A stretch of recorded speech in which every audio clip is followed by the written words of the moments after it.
Miss Dabaglita!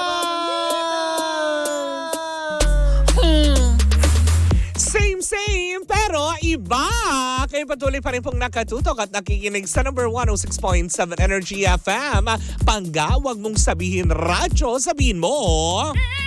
Yon, hindi ba? Siyempre sa lahat ng mga nanonood sa atin via Facebook page natin at sa Energy FM, konting kembot na lang mga pangga, 1 million followers na tayo.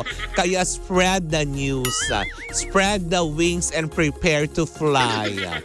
Diba? Na nakakaloka. Magwa 1M followers na tayo, konting kembot na lang kaya natin yan mga pangga.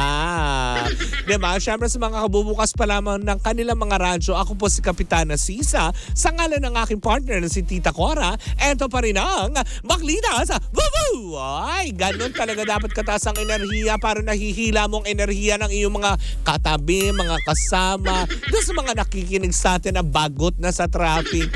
Wala tayo nang magagawa dahil magpapasko na, di ba? 19 days na lang magpapasko na. Pag ganyan talaga pag Disyembre. Actually, kahit hindi naman Disyembre, wag na natin lokohin yung mga sarili natin. Kahit hindi Disyembre, traffic talaga at wala na tayong magagawa dyan, diba?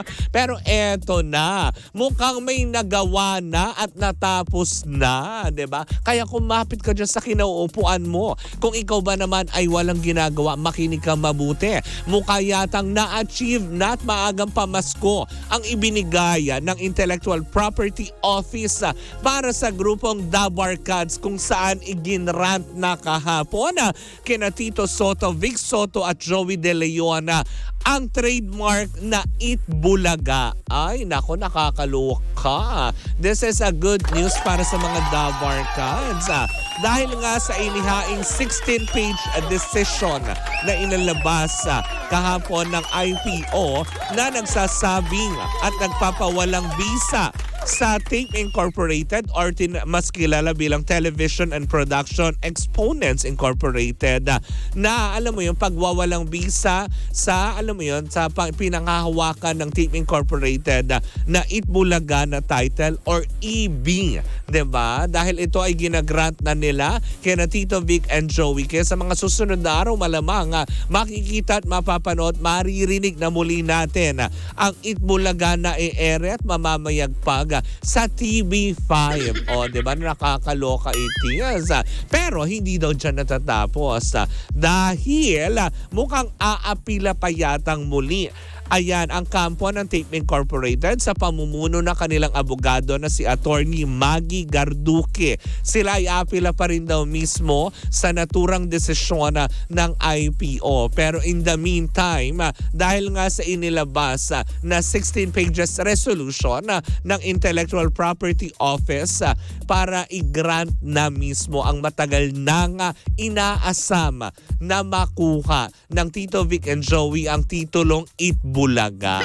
Diba? Na kung saan nga naman kanilang ipinaglaban ito. Kasi kung matatandaan natin, diba, May 31 of this year nang lisanin sila at hindi na sila pinaere sa GMA7. Kumbaga, shoo! Ginanon sila kaagad. Pero ngayon, hindi ba, matapos ang ilang buwang pag-iintay, sa wakas, nakamit na rin nila ang maagang aginaldo ito para sa kanila. At syempre, para na rin sa mga Dabarkads, mga solidong Dabarkads na matagal na rin iniintay na muling marinig at isigaw ng buong Dabarkads ang pangalang Eat Bulaga. Diba? Nakakalo. Kasi reference natin kinasanayan, kinalakihan natin yan, diba?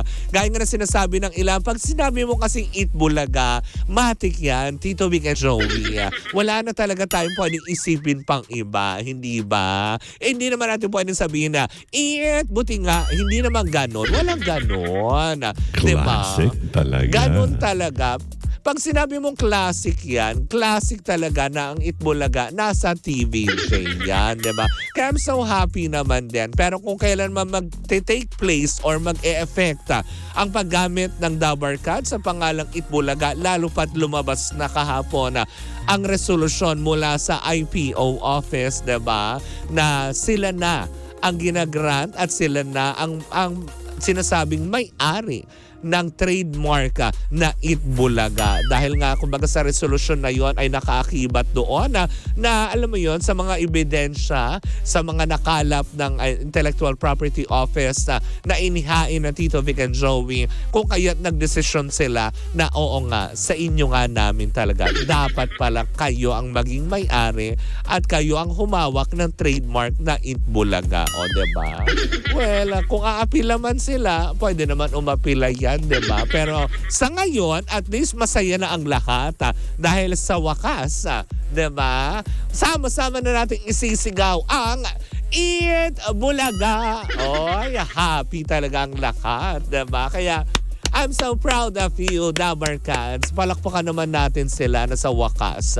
Diba? Hindi na sila mahihirapan pa ng E80 ng E80. Although marami naman ang sumusubaybay. Pero sa wakas, eto na, pwede nang isigaw ng literal. At alam mo yon, lehitimo ng Dabarkads ang Itbulaga. Diba? Anyways, at tayo'y nabulaga nga dahil nga syempre, diba, ang aking kumare ay naniningil bigla ng paupa.